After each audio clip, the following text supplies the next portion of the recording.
Santo Bangag at Sara Monyo. Oh, yan ang tila pinapalabas itong sina Claire Castro, mga kababayan. Dito sa kanilang, grabe mga kababayan, depensa. Busy si Claire Castro, mga kababayan, sa depensa dahil ang daming binitawan ni VP Sara Duterte. Ang lahat ng mga birada ni VP Inday, mga kababayan, binaliktad ni Claire Castro. Pinapalabas talaga niya, mga kababayan, na si BBM ay parang santo. Para sa kanila, mga kababayan, walang bahid ng kasalanan. Papunta na sa paputi. Wala talagang pagkukulang. Perfect. At kaunti na lang, mga kababayan, magiging santo na etong si BBM, mga kababayan, para sa kanila.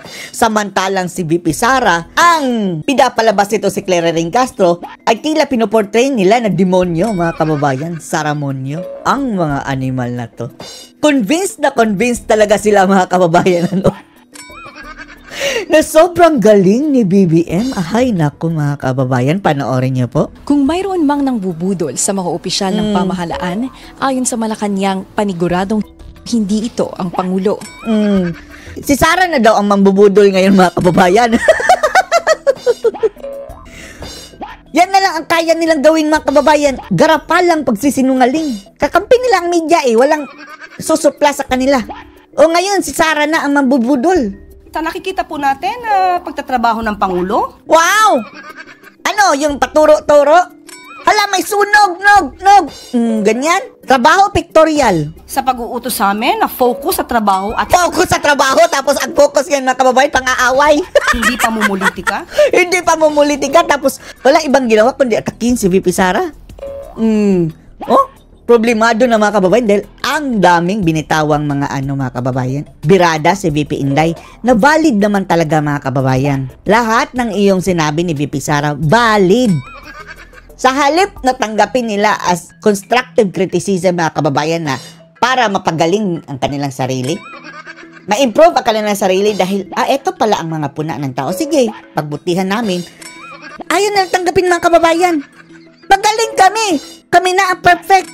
Parang ganyan. Sobrang galing na ni BBM, samantalang ang sentimento ng mga tao, kabaliktaran nito, mga kababayan. Bagsak sa trust rating na nga Pero sa kanila, sobrang galing. Paano kayo mai-improve niyan? Sino ba talaga ang nambubudol? Sa personal trip ni VP Sara sa Melbourne, Australia, si Sara daw ang mambubudol, wala naman siyang problema sa Pangulo. Pero kami meron. Sa performance nito, meron. Wala raw direksyon ng gobyerno, kaya bagsak ang ekonomiya at tahas ang nilabag ang konstitusyon nang arestuhin ang kanyang ama. Talaga naman. Ayaw tanggapin, mga kababayan, dahil napakaunlad na natin. Nakakalungkot po. Mahirap po talaga. Mahirap turuan ang walang alam. Wow! Nagsasalita ba ito sa salamin? Wala nang alam si Sara. Pinapatungkulan niya ang sarili niya, mga kababayan. Walang balak umalam. Wow, walang balak umalam. Mahirap din buksan ang mata ng bulag. Niluloko na lang nila ang mga sarili, mga kababayan, Ganyan sila, mga kababayan, dahil bagsak sa performance rating sa kanilang press con, dyan na lang sila magaling. Sa kanilang mga kababayan, kasinungalingan. Iba ang nakikita ng tao sa pinagsasabi niyo, Claire Castro. At nagbubulag-bulagan. Ayon kay VP, pawang numero lang naman ang inilalabas na datos ng gobyerno. Oo nga! Sa papel, mga kababayan, sobrang unlad na natin. Patungkol sa economic growth nito, ang sagot ng palasyo, makikita ng bise ang hinahanap niyang resulta. Saan? Nagtatrabaho lang sana siya. Wow, pinapalabas, mga kababayan, si VP Sara na ang hindi nagtatrabaho. Nagtatrabaho ng tahimik doon sa Department of Education. Ginugulo ninyo. Nagtatrabaho sa Office of the Vice President. Tinanggalan nyo ng pondo. Samantalang si Bangag, mga kababayan, overlapping ang pera. Pati si Tambaluslos. And then, anong ginawa? Puro ayuda. Walang proyekto, mga kababayan. Sa pagsisisi naman ng bise sa Uniteam, ang 2022 election tandem nila ni PBBM, ang banat ni Yusek Castro. It's their loss. It's their loss. Sa ugali po ng Pangulo, hindi po natin madidinig ang ganung mga klaseng negatibo. Wow! So, paano na yung team suka niya? Sabi na, nautusan lang na ng suka. Hindi yun negatibo. At yung ginawa niya sa kanyang mga kalaban, mga kababayan, ito panggigipit ngayon, di ba? More than words ang kademonyuhan. Yung ginawa niya kay Tatay Digong. At higit sa lahat, yung ginawa niya sa pera ng bayan, pondo ng bayan, budget ng Pilipinas. Daig pa sa gawain ng demonyo yan. Mula sa kanya. Wala po tayong aasahan na anumang paninira, kanino man. Wow, Maui! Tapos kung mag-tripping mga kababayan, grabe. So, yan po ang Pangulo. Fake news din daw ang Fake akusasyon ng news. Vice na 16 trillion ang utang Oh, lahat na mga kababayan, ang kanilang sagot fake news. Oh. ng Marcos Jr. administration. Hindi ba 16 million? Talaga namang 16 million mga kababayan. Umabot na ng 16 million ang utang. Wala kang makikitang proyekto. Big ticket infrastructure? Wala. Ayuda lang lahat. Paglilinaw ng Malacanang, kabuuang utang ito ng pamahalaan simula pa ng mga nakaraang administrasyon. Kaya nga, pinaabot ng 16 million. 3 years pala mga kababayan ha? Kalahati pa lang ng kanyang termino. 16 million na agad ang utang. Galing yang 12, 13, 14, 15, 16. 4 na trilyon agad mga kababayan. Samantalang kay PRRD, sa 6 years mga kababayan, 6 trilyon. At lumaki lang yung utang ni PRRD dahil sa pandemic. Eto mga kababayan, walang proyekto, wala ng pandemic. 4 million na agad. Kalahating termino pa lang. So, another 3 years, lulobo yan ng 8 trillion or more ang uutangin ni BBM mga kababayan. Wala kang makikita kahit isang tulay na napagawa. At sa lahat daw ng umupong presidente, ang ama ni VP Sara na si FPRRD ang biggest borrower. Wow! Biggest borrower? Fake news. Gusto niyo makita mga kababayan ha? Ipapakita natin ito ha. Hanapin niyo ito sa internet mga kababayan year by year na comparison sa inutang ni BBM versus ni PRRD mga kababayan. Sige, dahil sabi ni Claire Castro mga kababayan, si Digong daw ang may pinakamalaking inutang. Tingnan natin year by year. Sa unang taon mga kababayan, Duterte, sa kabila Marcos, ang inutang ni PRRD mga kababayan, 0.1 trillion. Unang taon niya ha, 0.1 trillion ang in-increase. Samantalang kay BBM, 0.8. Oh, 8 beses sa mas malaki. Sa unang taon yan ha. Sa pangalawang taon, ang inutang ni PRRD, 0.3 trillion. Point lang ha. 2017 na utang yan mga kababayan. Kay BBM, 1.33 trillion. Oh, to think mga kababayan, na 2017, umpisa na yang bill ni PRRD. Grabe nang bill talaga niyan. Si BBM, oh, grabe. Ilang beses na mas malaki mga kababayan. 4 times bigger ang budget 2023 ni BBM. Pangalawang taon, walang proyekto. 2018 ni PRRD, third year niya, 0.8. Kumpara kay BBM mga kababayan, 1.12 trillion. Oh, nasaan ang justification yun yan mga kababayan? Ha? Nasaan ang justification nila yan? Nasaan? Saan napunta yung inuutang nila? At eto mga kababayan, sa pang-apat na taon, from the third papuntang pang-apat, kay PRRD, 0.6 trillion. Kay BBM, kalahating taon pa ngayon mga kababayan ha, as of April, hindi pala, as of April 2025, 3 months pa lang mga kababayan, panahon kasi yan ng eleksyon 3 months pa lang ni BBM yan ha, sa 2025, ang counting pa yan, 0.7 na mga kababayan, trillion. Hindi pa nasali ang inutang nung May, June, July, until December. 0.7 na mga kababayan ha, as of April this year. Samantalang kay PRRD, buong taon na niya, yung papunta ng pang-apat na taon, 0.6 lang mga kababayan. Papalo pa yan ng trillion na naman mga kababayan ng utang ni BBM. Hanapin niyo ito sa internet. Sabihin niyo, sampal ito kay Claire Castro mga kababayan.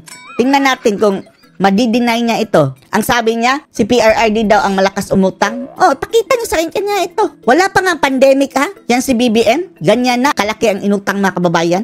Ito kay Tatay Digong, hindi umaabot sa trillion mga kababayan Lumaki lang noong pandemic mga kababayan, 2020, 2021. Dahil sa pandemic, sa ayuda, yan ang dapat. Pero kay BBM, grabe. 4 na trillion na mga kababayan and counting. And counting pa ha, sa kalahati ng kanyang termino. Mayroon pa siyang kalahati, lalo pang lalaki yan.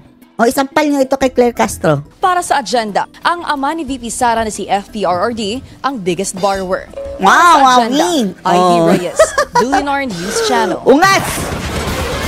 At balikan natin ngayon si Joan Manalo na nagulat ng live mula sa Batasang Pambansa tungkol sa sagot ni VP Sara sa writ of summons ng impeachment Writ court. of summons. Joan? Oh. By the way, mga kababayan, pinapabasura na pala ng VP Inday ang kanyang kinakaharap ng impeachment sa Senado. Corina, na-beat nga ni Vice President Sara Duterte ang kanyang deadline sa pagsagot sa writ of summons na inihain ng Senate Impeachment Court.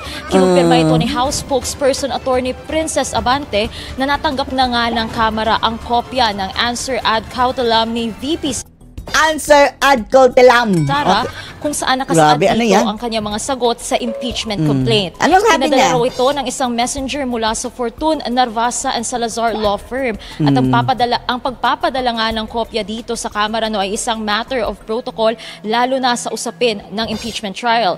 At puputak na naman yung si Abante, mga kababayan, paatras na si Princess Abante. Sa ibinigay na full copy ni House Prosecution Panel Spokesperson Attorney Antonio Bucoy, nakasaad sa unang pahina ang sagot ni VP Sara stating that the fourth impeachment complaint must be dismissed because it is void ad initio for violating the one-year bar rule under the 1987 Constitution.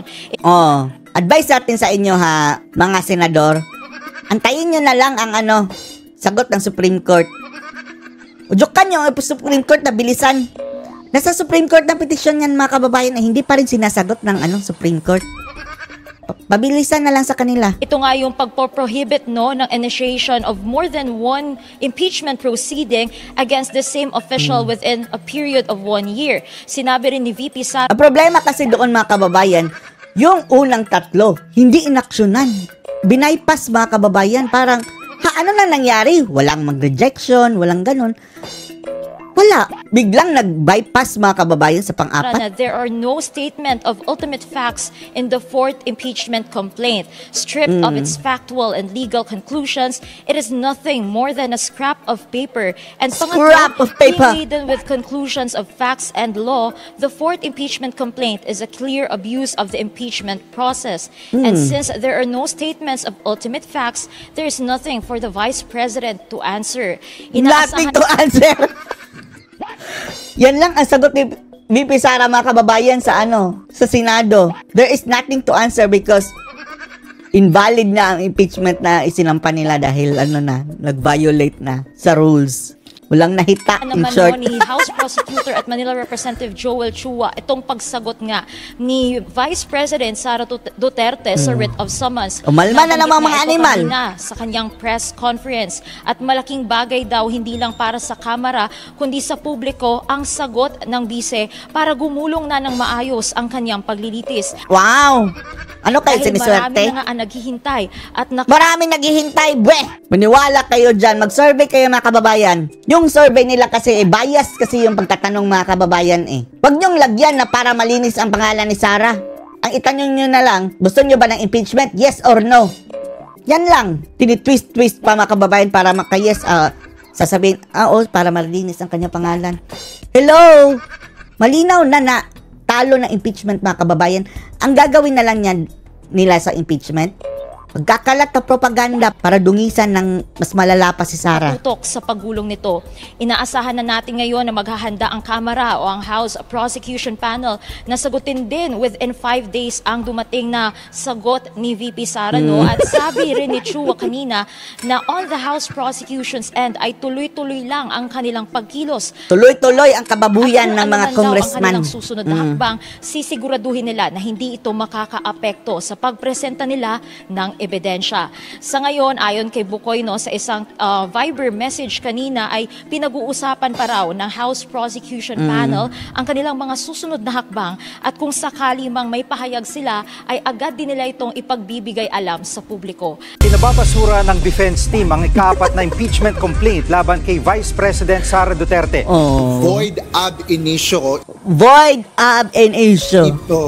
Void from the beginning. Na ibig sabihin ay mula pa sa simula ay walang bisa ang impeachment complaint laban kay Vice President Sara Duterte. Kaya nga, mga kababayan, right from the beginning, kahit pa nung pagpapapirma, mga kababayan, dahil ang rason sa pagpirma ay inipit ang budget, hinostage ang budget, kaya void. Ito ang nakasaad sa answer. Kung pwede lang gamitan yan, at yan ang imbestigahan dapat ng ombudsman, mga kababayan, yung parang bribery na, di ba? pipirma ka para marilisan ka ng budget? Mayroon na tayong testigo sa Tiongko. Hindi ba yan labag sa batas? Ha? Bribery? ad cautelam na ipinadala ng defense lawyers na pangalawang pangulo na bilang sagot sa summon ng impeachment court. Paglabag sa one-year ban sa pagfa-file ng impeachment complaint na itinakda ng And then mga kababayan, after natatawid yan sa 20th Congress, ang ipafile ng kampo ni Sara wala ng jurisdiction. Hindi pa nila mapafile ngayon dahil wala pang 20th Congress sa July. Another na naman. Magwawala na naman ang mga animal niyan, mga kababayan. Mga buhaya, iiyak na naman, makikita na naman natin ang kanilang mga crocodile tears, mga kababayan. Ito ang pangunahing dahilan kaya itinuturing ng kampo ng depensa na hindi balido ang impeachment complaint laban kay VP Sara Duterte. Bunsod ito ng pagtatransmit ng Kamara sa Senado ng ika-4 na impeachment complaint na inihain sa House of Representatives. Ipinunto rin ng defense team na walang statement of ultimate facts ang impeachment complaint. Ibig sabihin, walang specific na mga basihan upang suporta. Oo nga! Yes, mga kababayan, wala talaga specific na basihan. Hindi nila magagamit yung confidential fund issue, mga kababayan, dahil hindi siya sumabit sa COA. Ang mga aligasyon laban sa pangalawang pangulo. Scrap of paper o basura lamang anila ito. Kaya't maituturing lamang anila na pang-aabuso lamang sa impeachment process ang impeachment pabasa complaint ito, laban ang dami mga kababayan, di ba? Andyan pa naman si Dan Fernandez, mga kababayan, Mr. Google. Hindi pa siya bumababa sa pwesto sa July pa. Pabasa ito lahat. Tapos tatanungin natin, mga kababayan, may naintindihan ka ba, Dan? Teka muna, i-google ko muna. Sa Pangulo. Unang dinala ang kopya sa House of Representatives. Buti na lang natalo din si Pacquiao dahil eto, babasahin lahat ni Pacquiao, mga kababayan, kung naging senador siya at magiging judge. May naiintindihan mo kayo. Representatives mag-aalas 4 ng hapon kanina na kinumpirma ni Attorney Princess Abante, tagapagsalita ng Kamara. Isinumite ito ng kinatawan ng defense team alinsunod sa requirement ng impeachment court na dapat bigyan din ng kopya ang kabilang panig. Dumating naman ito sa Senado at sinumite sa Senate Secretary at tumata yung clerical staff ng impeachment court. Pagkatapos nito, bibigyan naman ng 5 araw ang daming basahin, mga kababayan. Sige, damihan nyo pa para malunod sila, mga kababayan, sa pagbabasa dyan. Prosecution panel para sumagot sa reply sa summons. Dyan sila matatalo, mga kababayan, dahil magagaling itong mga abogado ni Sara Lulunurin nila sa mga dokumento, mga kababayan, ganyan Tapos hindi na nila babasahin, and then maiisahan nila, mga kababayan, kapag mayroon silang na-miss dyan sa kanilang nabasa sa dokumento. VP Sara, dahil papatak ng weekend ang June 28 na ika-5 araw ng pagsagot ng Kamara, nakatakda ang deadline ng pagsusumite ng kanilang sagot sa Lunes, June 30. Yan ang estilo ng mga mayayaman, mga kababayan At ng mga malalaking firm. At mga wais na mga abogado, mga kababayan. Lulunurin nila sa dokumento ang kanilang kalaban. Yung kalaban, walang pambayad ng maraming abogado. Isa lang ang abogado, pau pa. Malulunod sa dami-daming ganyan. Eto, mga kababayan, ang abogado ng prosekusyon, sina Akop, hindi sanay, sina Luistro, kung ano-ano pinagsasabi. Mga hindi talaga sanay sa trial, mga kababayan, idagdag nyo pa si Saba. Na hindi nga yan siguro naging trial lawyer, mga kababayan, naging politician lang yan. Lalong-lalo na yung ngipin. Lulunurin. Papeles pa lang, mga kababayan, talo na sila. Tanghali naman ng June 30 nakatakdang magtapos ang panunungkulan ng mga kongresista sa 19th Congress. Batay sa timeline na ipiniresinta ni Attorney Reginald Tongol sa isang press conference noong Sabado, sinabi nito na pang-anim na ito sa 11 hakbang ng filing ng reply ng prosecution panel. Ibig sabihin, nangangalahati na ang mga ginawang hakbang ng impeachment court, patunay na nagpapatuloy ang pag-usad ng paglilitis. Habang ang mga kasunod na proseso mula Step 7 hanggang 11 ay mangyayari na sa 20th Congress. Step 7 ang appearance ng Vice Presidente at pag-enter ng Hindi na yan mangyayari dahil magmomosyon na si Bato na ipapadismiss na dahil wala ng jurisdiction. Andyan din si Marcoleta. Step 8 ang preliminary conference kung saan ilalahad ang facts at ililista rin ang mga witnesses o saksi. Kasunod dito ang aktual na paglilitis Ang inaantay natin mga kababayan nung magrarally na naman itong mga ungas na mga makakaliwa, di ba? Oh, yan sila ang nagsasampa mga kababayan. Pag madidismiss na yung impeachment ni Sara, mangangalampag na namang mga animal na yan. Nakakatawa pa mga kababayan. Wrong spelling pa yung mga placards. Oh, di ba? Nag-ipal-ipal sila mga kababayan na nagrally sila anti-US. Wag na daw bombahin mga kababayan ng Iran o ganyan. Tapos, stop the bombing. Wrong spelling. Walang B mga kababayan. B-O-M lang. Tapos I-N-G. Booming. hanggang sa makarating sa desisyon ng korte.